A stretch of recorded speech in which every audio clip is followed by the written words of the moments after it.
Okay, sort of done fabricating the brackets. So I have this welder. It's a Chinese TIG and stick welder. It's a gigantic piece of crap, but it's what I've got. So if you're crappy at welding, buy something cheap. So this started out actually not too bad. It's not too bad. I still have to clean the edges up. But for me, for what this is, it's pretty good. Had some blow through on, yeah, right there. So again, the welds look like garbage. But this is the part that's actually going to hold any load, not these. These pieces are actually going to go on the side, up against. I'm going to drill 2 holes here, and those are going to go up against the bunks. So yeah, it's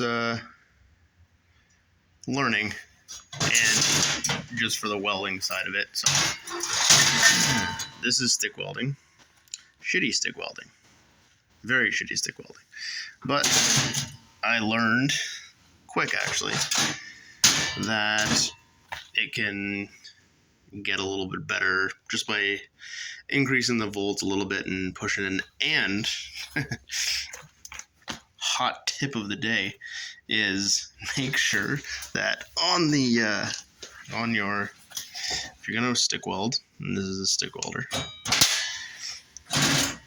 make sure that the electrode end doesn't have any rust on it. So you can actually see, let me zoom out. There we go. Okay, so you can actually see the rust on the bottom of the electrode. I ground it off, so I wasn't getting good contact and good electricity through the circuit. So also remember to switch from stick to TIG.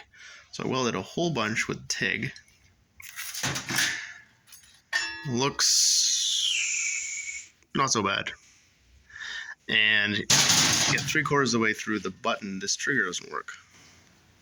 Trigger's supposed to complete the circuit. If it's on stick, the trigger doesn't work. So I learned that you don't actually need the trigger. You can just strike it, and these TIG electrodes actually strike really, really well.